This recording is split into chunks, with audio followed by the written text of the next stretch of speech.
सुमरन नमन वंदन मेरे बाबा जी आएंगे, मेरे बाबा जी आएंगे। करो सत्संग सेवा सुमरन मेरे बाबा जी आएंगे, मेरे बाबा जी आएंगे।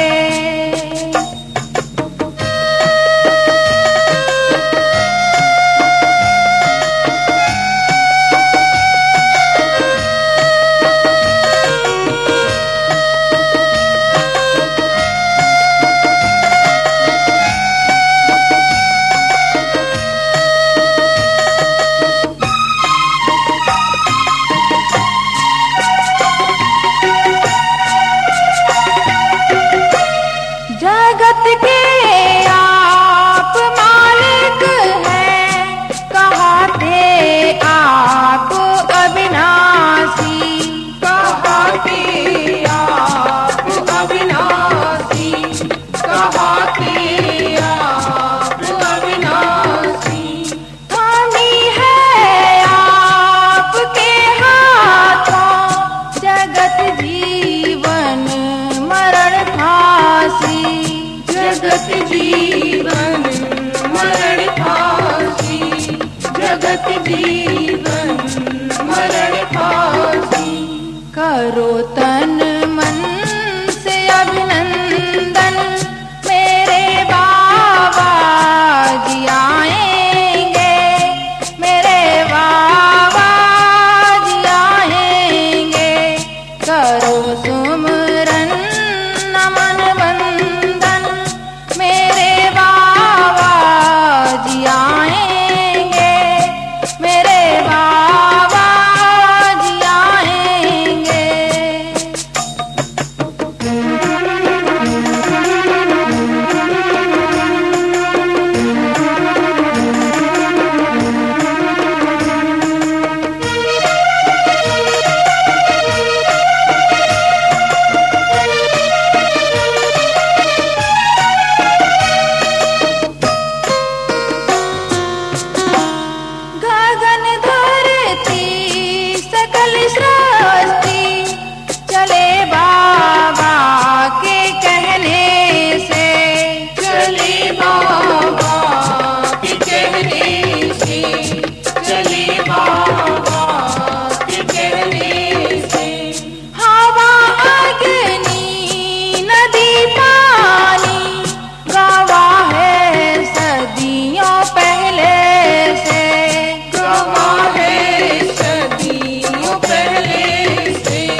की।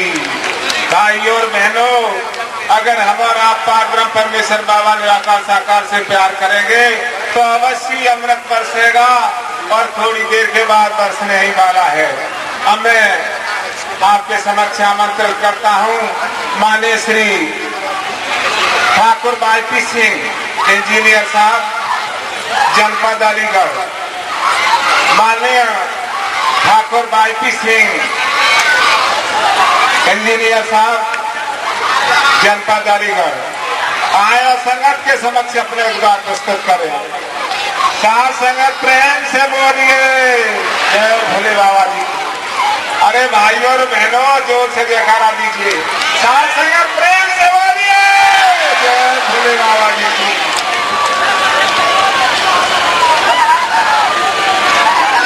साथ संगत प्रेम से बोलना जय भोले बाबा जी की। ट्रस्टी के संचालक, संरचनाकार और ट्रस्टी के संघारक सत्य निराकार दातार श्री हरि विष्णु साकार भोले बाबा श्री एवं जगत जननी मंगल करणी ममता की मूरत मां मातेश्वरी के कमल रूपी चरणों में इस अबोध बालक का कोटि कोटि नमन, कोटि कोटि अभिनंदन स्वीकार हो। विभिन्न प्रांतों से, जनपदों से, दूरस्थ क्षेत्रों से, ग्रामीण एवं शहरी अंचलों से साकार बाबा श्री की चरण रज प्राप्त करने एवं बाबा श्री के मुखार बिंदु से अलौकिक अमृतमयी पानी का रसोपान कर अपना आत्मिक कल्याण कराने के उद्देश्य से इस संत समागम में पधारे हुए सभी देव एवं देवी तुल्य महान आत्माओं को भी मेरा नमन स्वीकार हो। प्रेम से बोलना जय भोले बाबा जी की।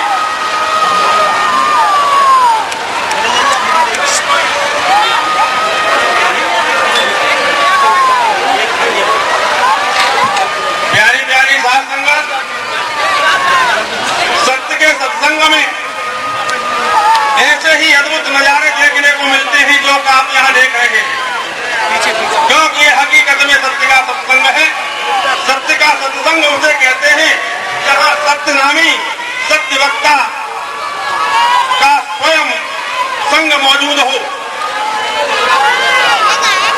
उस दिव्य महान आत्मा के महान विभूति की वाणी सुनकर आपके अंदर छाया हुआ काम, क्रोध, लोभ, मोह, अहंकार का पर्दा दूर हो जाए और उसकी जगह पर ज्ञान पुंज प्रकाशित हो जाए और वो समय का सदगुरु समता एवं ममता के वातावरण में आपको सहेज कर बैठाल कर मानवता की घुटी पिलाकर सेवा सुमिरन सत्संग का अभ्यास कराकर आपको आपके वास्तविक स्वरूप का ज्ञान कराए। प्यारी प्यारी साध संगत,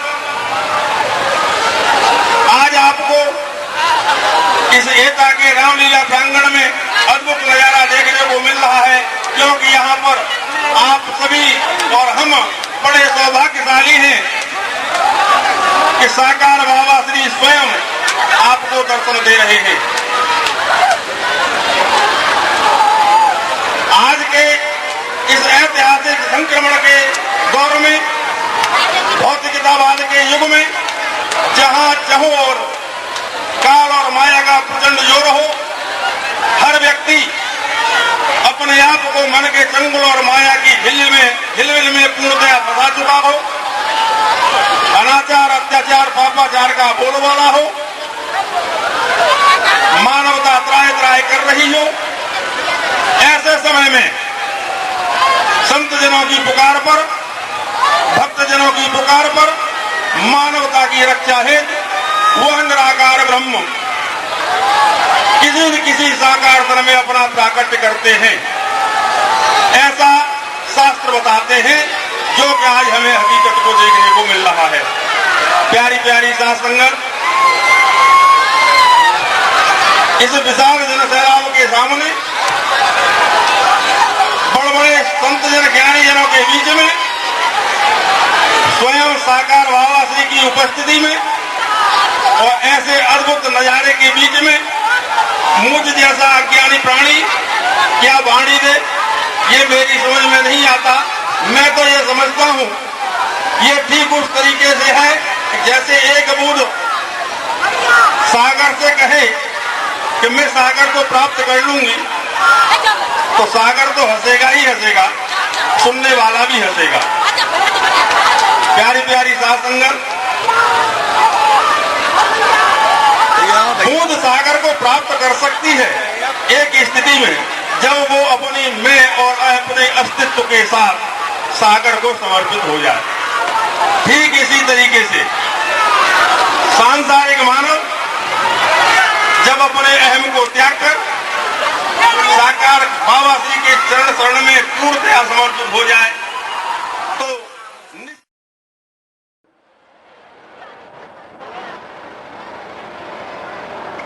अभी तक आप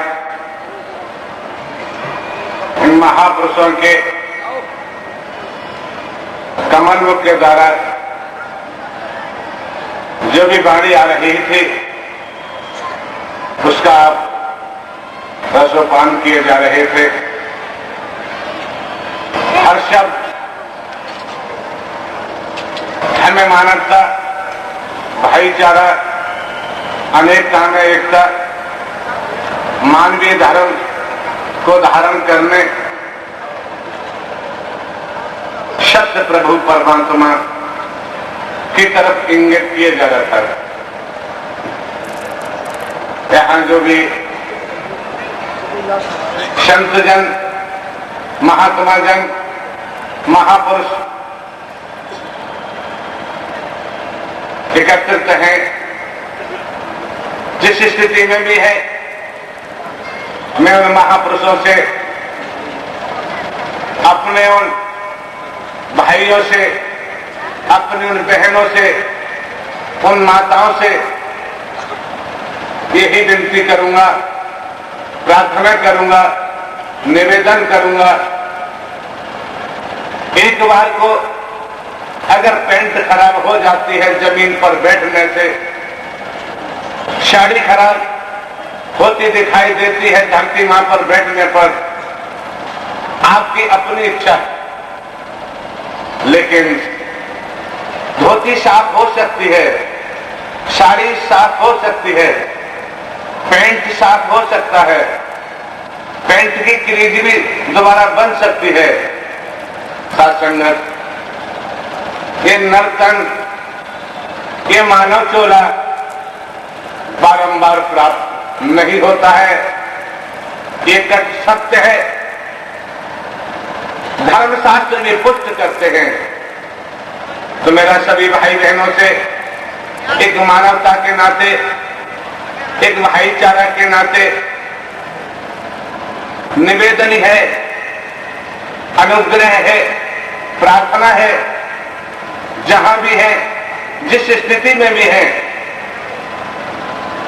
बैठने का ध्यान बनाएं, क्योंकि यहां जो आप देख रहे हैं किसी नेताजी की सभा नहीं है, किसी मुस्लिम की सभा नहीं है, किसी हिंदू की सभा नहीं है, किसी सिखों की सभा नहीं है, ये क्रिश्चियनों की सभा नहीं है, किन्हीं ब्राह्मणों की सभा ये नहीं है जिसे आप देख रहे हैं, किन्हीं क्षत्रियों की ये सभा नहीं है जिसे आप देख रहे हैं, किन्हीं वैश्यों की ये सभा नहीं जिसको आप देख रहे हैं, किसी हरिजन की ये सभा नहीं जिसको आप देख रहे हैं। साथ संगत, ये जगत के रचयिता बाबा निराकार दातार विष्णु भगवान, जो उर्दू की अल्फाज अल्लाह कहती है, अंग्रेजी की जुबान गॉड कहती है, हिंदी की जुबान परमात्मा कहती है, पंजाबी की जुबान रब कहती है, साथ संगत, यहाँ जो भी आपको देखने को मिल रहे हैं, जो भी आपको दिखाई दे रहा है, यहाँ मात्र एक वर्ग है, यहाँ दूसरा वर्ग नहीं। और जहाँ ये तन जाता है वहाँ एक ही वर्ग होता है, दूसरा वर्ग आ ही नहीं सकता। चाहे आप पगड़ी पहने हैं, चाहे आप बगैर पगड़ी वाले हैं, चाहे आप साड़ी धोती ब्लाउज को धारण किए हुए हैं, चाहे आप कुर्ता पजामा पैंट शर्ट सूट को धारण किए हुए हैं, साथ संगत यहाँ जो भी आप देख रहे हैं, यहाँ मात्र एक वर्ग है और वो वर्ग है परमात्मा का अंश, इस अल्लाह का नूर, इस रब का नूर। इसके अलावा यहाँ और कुछ नहीं। इसी परिप्रेक्ष्य में अगर साथ संगत हम चले जाते हैं, थोड़ा सा एक कदम आगे बढ़ने का ध्यान बनाते हैं, एक नूर से सब जग उपजा, सभी में एक ही नूर समाया है, ना कोई बैरी ना बेगाना है। साथ संगत जब हमको समझ आ जाए, और समझ आने के लिए ही क्या हो रहा है, ये जब समझ आ जाती है कि human body I am soul. साथ संगत ये जो हम आप हाड़ मास का जो बंडल लिए घूम रहे हैं, ये जो पुतला शरीर वाला है, ये मात्र एक हाड़ मास का बंडल है, इसके अलावा और ये कुछ भी नहीं। I am soul. साथ संगत धर्मशास्त्र भी पुष्ट करते हैं, इतिहास भी गवाह है, जो इन तनों के, इन शरीरों के अंदर जो बैठा है वो परमात्मा का नूर है, अल्लाह की रूह है, इस रब का प्रकाश है। इसके निकलने के बाद राजा हो चाहे रंग, पीर हो चाहे पैगंबर, वली हो चाहे औलिया, संतरी हो चाहे मंत्री, साथ संगत मुर्दा हो जाता है। चाहे उसे ले जाके शमशान में जला के राख कर दिया जाए, चाहे उसे कब्रिस्तान में ले जाके दफन कर दिया जाए, कोई फर्क पड़ने वाला नहीं होता। ये सब कुछ अचानक के प्रकट हुआ है। इसका कारण क्या है, इसकी वजह क्या है, मैं सभी यहां उपस्थित जहां जहां तक ये आवाज पहुंच रही है, और मैं तो विश्वास के साथ ये कहूंगा, ये आवाज पूरे ब्रह्मांड में पहुंचती है। इस आवाज को संसार में रोकना किसी के बस की बात नहीं है।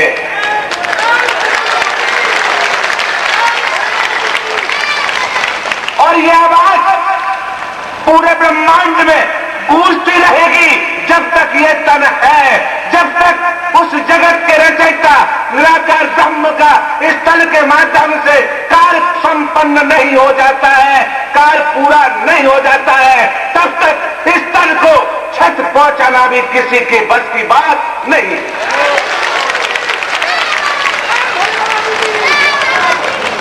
मेरा कोई कार्य नहीं, मेरा कोई बेटा नहीं, मेरी कोई बेटी नहीं, मेरा कोई भाई नहीं, मेरी कोई बहन नहीं, मेरा कोई तन का संबंधी नहीं, मेरी अब कोई जमीन जायदाद नहीं।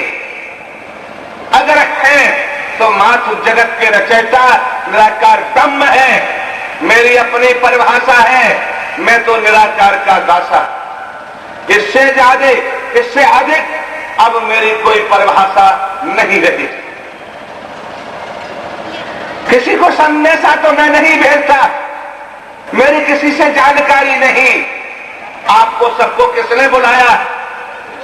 उस परमात्मा जो जगत के रचयिता है, न कभी जन्म लेते हैं और न कभी मरते हैं, वो हमेशा कायम धाम रहते हैं, जिन्हें निराकार ब्रह्म कहते हैं, जिन्हें हम आप सभी महापुरुष मिलके बाबा कहते हैं, बाबा कहते हैं। और पूरी कायनात की रचना करने के बाद उन्होंने समस्त कायनात हमको आपको सबको दे रखी है, इसलिए उन्हें भोले बाबा कहते हैं। किसी हाड़ मास वाले से भोले बाबा नहीं कहते। आपने भी सुना, जो भी सेवादार जहां भी जिस रूप में है, चाहे आपकी बहन बेटियां हैं, चाहे आपके भाई लोग हैं, जिस स्थान पर हैं वहां खड़े होके प्रवचनों को श्रवण करें। आपको सुरक्षा व्यवस्था करने की आवश्यकता नहीं है। वो जगत का रचयिता है, किस रूप में व्यवस्था करेंगे ये उनका अपना काम है। जो महापुरुष, चाहे वो स्त्री तन में हो चाहे पुरुष तन में हो, जहां भी खड़े हैं बैठ जाए और बैठने के बाद प्रवचनों को श्रवण करें। सासंगत प्रेम से बोलना। मेरा परिचय, मैं तो निराकार का दासा। मैं आपको अपनी पूर्व की कहानी, इतिहास या परिचय भी आपके समक्ष रखूंगा। भटक जाते हैं, भटकने वालों की कमी नहीं रहती है। बड़ा ध्यान से श्रवण करने का ध्यान लगाएं।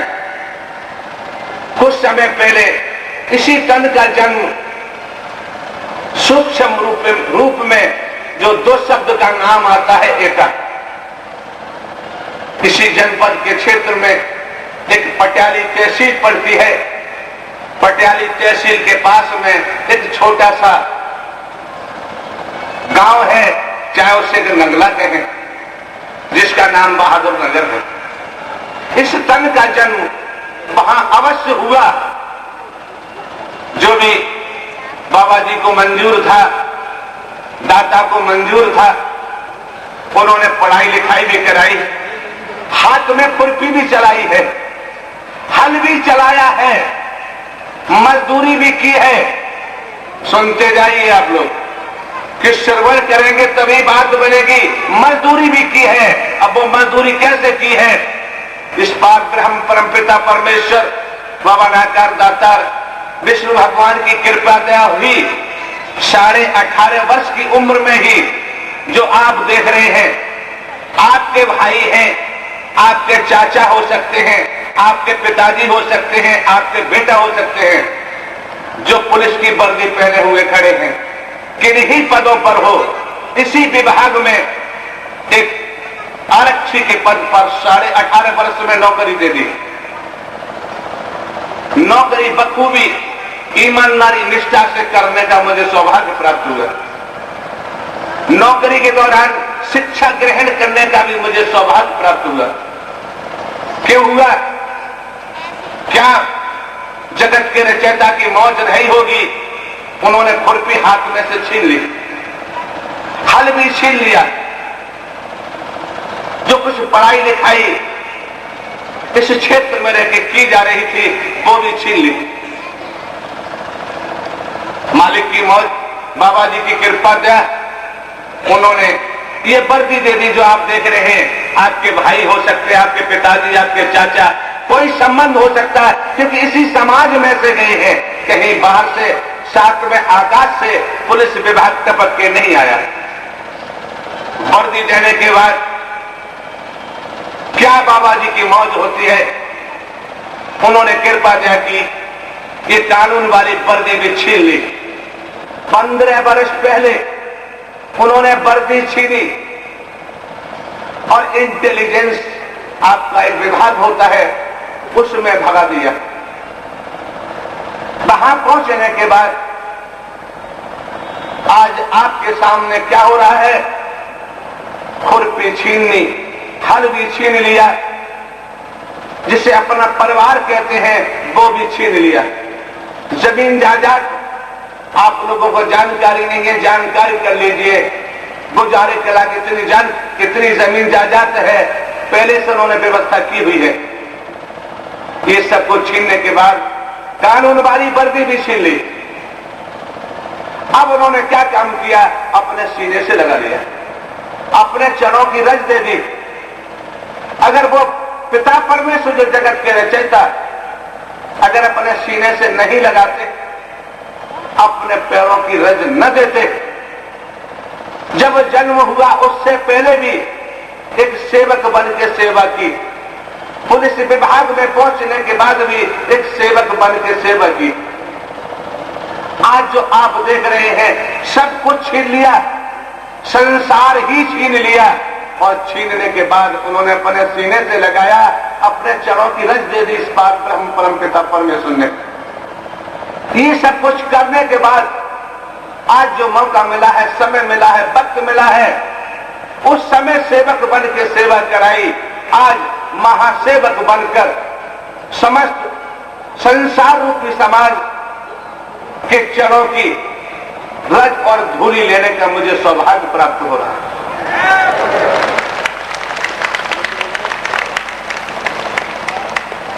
आप सोच रहे हो मैं कोई अधिकारी नहीं, अब कोई कर्मचारी भी नहीं रहा, और जब तक ये तन है मैं कभी आपसे कहीं पर देश के कोने कोने में भी नोट और वोट मांगने में कभी नहीं जाऊंगा। अब मुझे नोट और वोट की आवश्यकता नहीं रही है, क्योंकि महासेवक बनकर आपकी बहन, आपकी बेटियां, आपकी माताएं, आपके तन के नाते पत्नी, आज मुझे ये सब देवी दिखाई देती है, मैं करूं तो करूं क्या?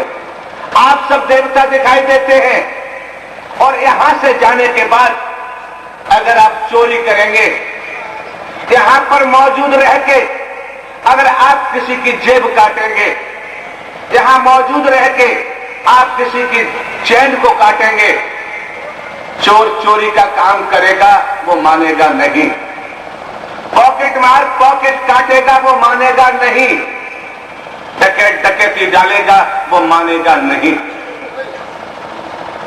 प्रणाम तो बाद में आता है, संत संत पने का काम करता है, भक्त भक्त वाला काम करता है, और परमात्मा अपना काम करते हैं।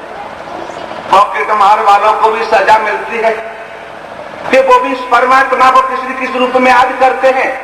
पॉकेट काटेगा उसको भी पुलिस विभाग के द्वारा, न्यायालय के द्वारा सजा मिलती है, डकैती डालने वाले को भी मिलती है, चोरी करने वाले को भी मिलती है, भक्त को भक्त वाली संपत्ति मिलती है, संत को संत वाली संपत्ति परमात्मा की मिलती है, क्योंकि परिणाम तो बाद में आता है।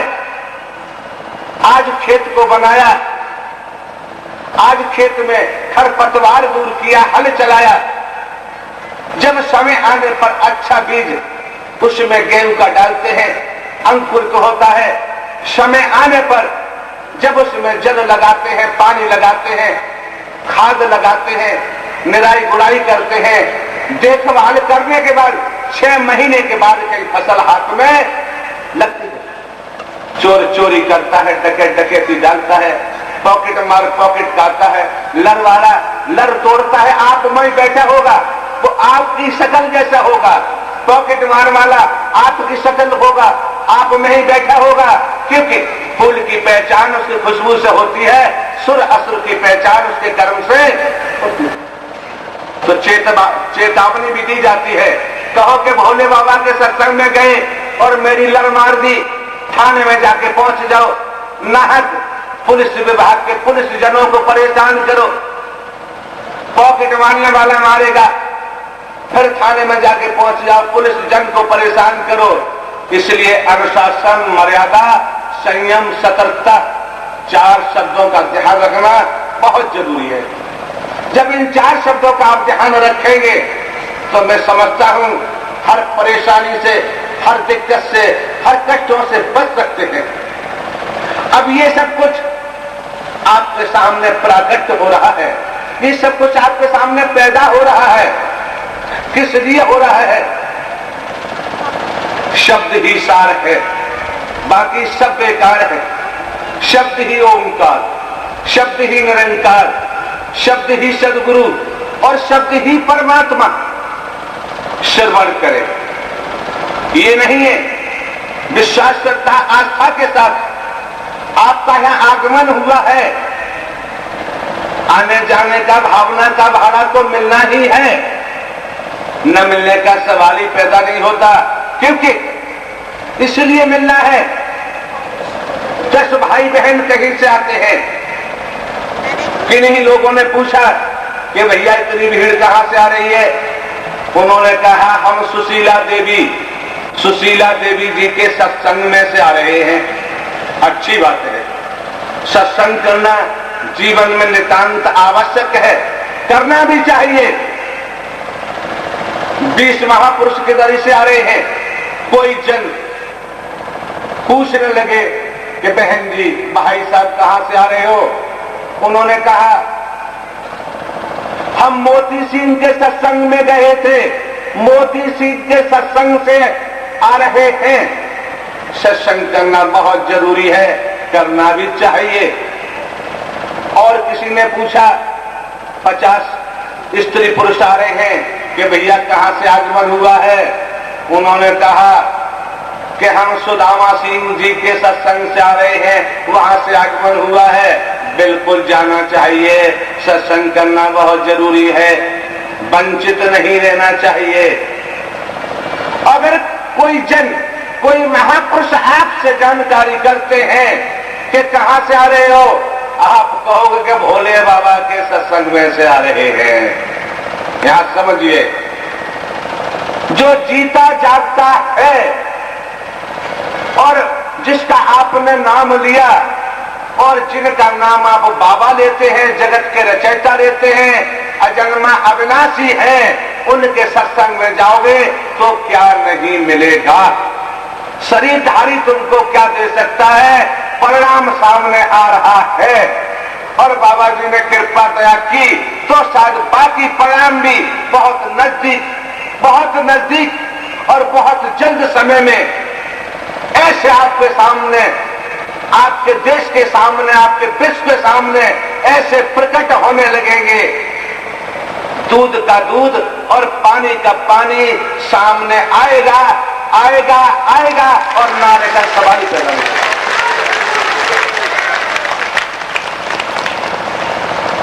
सासंगत आपने सुना कि शब्द ही सार है, बाकी सब बेकार है।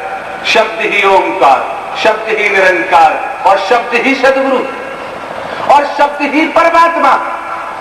हाड़ मास कभी परमात्मा हो ही नहीं सकता, क्योंकि अगर द्वापर के श्री कृष्ण जी की तरफ जाते हैं तो वो परमात्मा की कोटि के थे। ध्यान लगा के सुनिए, गुरु ज्ञान लेने से फर्क नहीं पड़ता, फर्क पड़ता है वचन को मान के कर्म करने से। तो जब आप द्वापर के श्री भगवान की तरफ जाते हैं, वास्तव श्री कृष्ण जी की तरफ जाते हैं, तो वो परमात्मा की कोटि के थे। ध्यान देके श्रवण करना है, वो परमात्मा की इस अजन्मा अविनाशी की कोटि के थे। उस निराकार ब्रह्म ने जो कुछ कहा, उस श्री कृष्ण के कमल मुख पर बैठकर और गीता का निर्माण कराया। दूसरी बात आती है, त्रेता के राम की तरफ जाते हैं, राम जी की तरफ जाते हैं, वो भी ईश्वर कोटि के रहे होंगे। नानक देव जी की तरफ ध्यान जाता है, वो भी इस परमात्मा की कोटि के रहे होंगे, तभी तो उन्होंने सच्चा ज्ञान इस मानवता को दिया है। महावीर जैन साहब की तरफ जाते हैं, वो भी इस परमात्मा की कोटि के रहे होंगे। गौतम बुद्ध जी की तरफ ध्यान जाता है तो वो भी इस परमात्मा की कोटि के रहे होंगे। मोहम्मद साहब की तरफ ध्यान जाता है, वो भी इस अल्लाह की कोटि के रहे होंगे। साध संगत, हम भटक क्यों रहे हैं? हमें भटकन क्यों है? आज इतने बड़े बच्चे से लेकर बुजुर्ग हैं, किसी के पास ज्ञान की कमी नहीं, सभी ज्ञानवान हैं, लेकिन वो ज्ञान कैसा है? कैसा ज्ञान इकट्ठा किया हुआ है? उन्होंने ज्ञान इकट्ठा किया हुआ है, मेरा नाम मोती सिंह है, मेरे पिताजी का नाम कुछ और है, मेरी माता जी का नाम ये है, मेरी बहन जी का नाम ये है, मेरे मामा जी का नाम ये है, मेरे चाचा जी तो ऐसे पद पर हैं, उनका नाम ये है। मेरी कोठियां बनी पड़ी हैं, मेरे पिताजी पर इतनी जमीन है, मेरे पिताजी का बिजनेस ऐसा चल रहा है, इसके अलावा और ज्ञान है। जो ज्ञान है इसके अलावा कि किस तरीका से किसको गिराया जा सकता है, किस तरीका से दुख पहुंचाया जा सकता है। साथ संगत ये ज्ञान की आज कहीं कमी नहीं, ये ज्ञान सबके पास है। लेकिन साथ संगत में आपसे निवेदन करूंगा कि यहां जो बैठे हुए जो भी देवता स्वरूप और देवी स्वरूप है, इनको ही और पूछा जाए कि एक बात तो बताओ कि आप कौन है, तो आप अपना परिचय संतोषजनक, आप अपना परिचय भली भांति नहीं दे सकते। आप ये कहेंगे कि मैं फला सिंह यादव हूं, मैं फला पंडित फला सिंह हूं, मैं फला सिंह हूं, मैं फला सिंह हूं, ये हम परिचय देंगे। सासंगत यहाँ पर जो उजागर हो रहा है वो यही हो रहा है जो अभी आपने सुना कि human body I am soul, ये हाड़ मास का बंडल है। मैं तो एक आत्मा हूं, मैं परमात्मा का नूर हूं, मैं परमात्मा का अंश हूं। सासंगत ये ज्ञान अगर आपके अंदर प्रकट हो गया तो ये जो बैठी हैं आपकी बहन बेटियां, इनके अंदर आप देवी स्वरूप देखेंगे। इनमें सब में या संसार के किसी कोने में चले जाएं, आपको देवता ही दिखाई देगा, दूसरा दिखाई आत्म मर्म। जिसने आत्मिक मर्म को समझ लिया, जिसने आत्मिक मर्म को जान लिया, सासंगत उसके सामने हिंदू, मुस्लिम, सिख, ईसाई, ब्राह्मण, क्षत्रिय, वैश्य, शूद्र, ये बीमारी अपने आप हट जाए। फिर ये बीमारी टिकने वाली नहीं। सच्चा आत्मिक बोध होने के बाद ये बीमारी टिकती नहीं। इसके साक्षात प्रमाण है त्रेता के राम जी के द्वारा प्रमाण हैं, जिनको आप भीलनी के रूप में जानते हैं और संसार के तौर पर एक अदम जाति की तरफ इशारा करते हैं।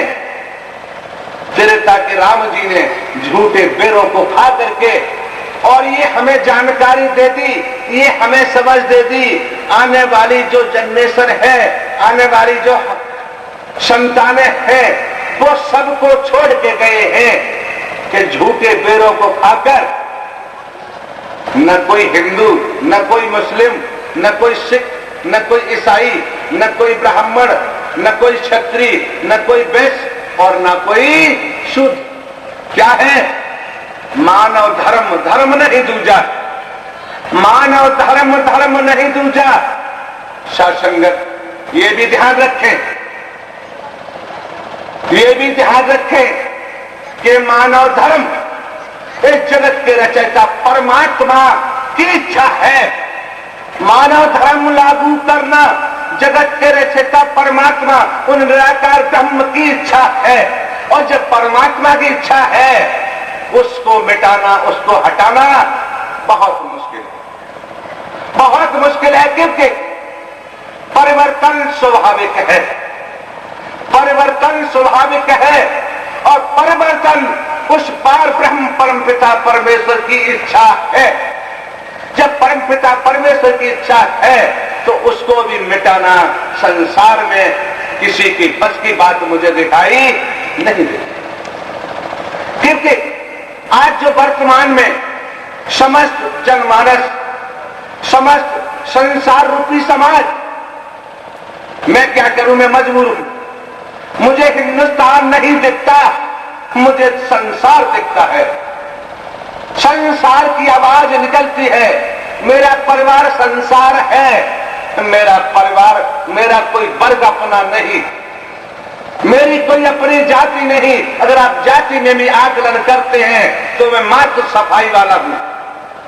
अगर आप जाति में भी आकलन करते हैं तो मैं मात्र एक सफाई वाला हूं। अगर आपको सफाई करानी हो तो मुझे बुला लेना, अगर नहीं बुला सकते हो तो शायद पहुंच ही जाना, सफाई जरूर होगी, न होने का सवाल ही पैदा। तन के नाते आप देखते हैं, ध्यान से श्रवण करें, तन के नाते देखते हैं, आज तक इस जुबान से आपने ये नहीं सुना कि मैं गुरु हूं, आज तक आपने ये नहीं सुना। आज मुझे करीब नौकरी से 15 वर्ष पहले पेंशन लेनी पड़ी, इस पार ब्रह्म परम पिता परमेश्वर ने नहीं करने दी, 2.5-3 वर्ष हुआ है। कभी आपने ये नहीं सुना कि मैं संत हूं, महात्मा हूं, सदगुरु हूं या गुरु हूं, लेकिन जो सुना है एक ही शब्द सुना है कि मैं निराकार का दासा, मैं निराकार का।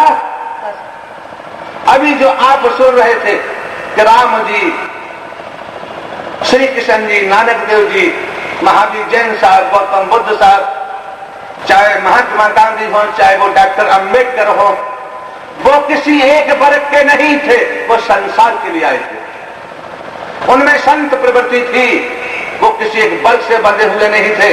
लेकिन जो अभी आपने सुना कि राम जी, नानक देव जी, गौतम बुद्ध जी, महावीर जैन साहब, मोहम्मद साहब, आपने सुना, वो उस कोटि के, तीसरी कोटि के थे।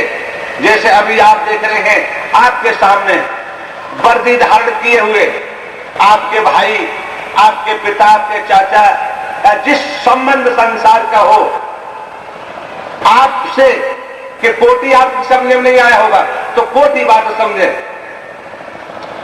जिस कोटि में है उसी कोटि में से निकल के आज शासन की कोटि में पहुंच गए। आज आप लोग शासन की कोटि में पहुंच गए हैं, आप इन्हें साधारण व्यक्ति नहीं कह सकते, आप शासन की कोटि में हैं। जब शासन की कोटि में है तो शासन का जो भी आदेश निर्देश आएगा आपके द्वारा ही फॉलो किया जाएगा, आपके द्वारा ही लागू किया जाएगा। इसी तरीका से जिन संतों का, जिन महान विभूतियों का जो अभी आपने नाम सुना, वो ईश्वर की कोटि के थे। इसलिए पूरा जीवन ही उनका, उन्होंने अपने पूरे जीवन को ही मानवता को अर्पित किया हुआ था, मानव कल्याण के लिए अर्पित किया हुआ था। चाहे आप राम जी की के रामायण की तरफ जाते हैं, चाहे गीता भागवत की तरफ आपका ध्यान जाता है, चाहे हनुमान जी की तरफ जाते हैं, जिन महान विभूतियों का आप नाम सुना आपने, उनका पूरा जीवन ही मानव कल्याण के लिए था, मानव कल्याण के लिए अर्पित किया हुआ था। क्योंकि मानव धर्म धर्म नहीं दूजा। साथ संगत आप देख रहे हैं कौमी झगड़े, मजहबी दंगे, धर्म जोड़ता है, धर्म तोड़ता नहीं, धर्म जोड़ता है, धर्म तोड़ता नहीं, और जो धर्म तोड़ता है उसे धर्म नहीं कहा जाता। ये मानव धर्म ईश्वर की देन है, परमात्मा की देन है, इस विराट सम्राट सत्ता की देन है, किसी आदमी की देन। और ईश्वर की इच्छा प्रबल होती है, उसे बाधित करना तीनों लोकों में का, पूरे ब्रह्मांड में किसी के बस की बात क्यों नहीं। कि निराकार न होते तो साकार न होता, निराकार न होते तो साकार न होता, साकार न होता तो ये आकार न होता, आकार न होता तो ये संसार न होता।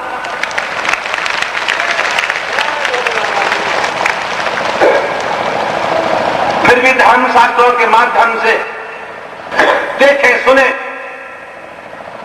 मुझे कभी भी कोई ग्रंथ, कोई पौराणिक धर्मशास्त्र या किन्हीं साधु संत महात्माओं की संगत करने का कभी मौका, अवसर प्राप्त मुझे नहीं हुआ। कभी भी कोई धर्मशास्त्र मुझे पढ़ने का अवसर प्राप्त नहीं हुआ। आप महापुरुषों के द्वारा कभी कहीं सुन लिया होगा निकलते बैठते। भागवत में आता है कि सब भूतों में मैं हूं, सब भूतों में मैं हूं, तू जिसको भजेगा उसी को ही प्राप्त होगा। लेकिन जो मेरे निज स्वरूप को जान के मुझे भजेगा वो मेरा होगा और मैं उसका। निज स्वरूप की तरफ ध्यान दीजिए आप लोग, स्पष्ट कर दिया, श्रवण करें। जब भागवत आपकी कहती है, आपके पौराणिक धर्मशास्त्र कहते हैं, आपके पवित्र पाक पवित्र धर्मशास्त्रों से वाणी आती है कि सब भूतों में मैं हूं, तू जिसको भजेगा, जिसकी पूजा करेगा उसी को प्राप्त होगा। लेकिन जो मेरे निज स्वरूप को जान के मुझे भजेगा मैं उसका हो जाऊंगा और वो मेरा हो जाएगा। धर्मशास्त्र पुष्ट करते। अब कैसे समझे, कैसे समझ आती है? सत्संगत समझ नहीं आती है कि सब भूतों को कर दिया। जैसे माता पिता, स्त्रीलिंग और पुल्लिंग, माता पिता के माध्यम से, उनके मिलन से जो संतान पैदा होती है उसी को तो निज स्वरूप कहते हैं, उसी को निज स्वरूप कहते हैं। अब उस जगत के रचयिता जिनका न आद है, जिनका न अंत है, पूरे ब्रह्मांड को कोई शक्ति तो चला रही है, उस शक्ति का खेल देखिए। लेकिन हमें तो उस शक्ति का, उस अपने पिता परमेश्वर के खेल को भी देखने की इच्छा नहीं। हमें खेल नहीं देखना, हमें चमत्कार नहीं देखना। चमत्कार कभी भी सत्य नहीं होता। जो दुनिया के लोग किसी न किसी माध्यम में चमत्कार चाहते हैं और चमत्कार करने की चेष्टा ध्यान करते हैं, चमत्कार कभी भी सत्य नहीं होता।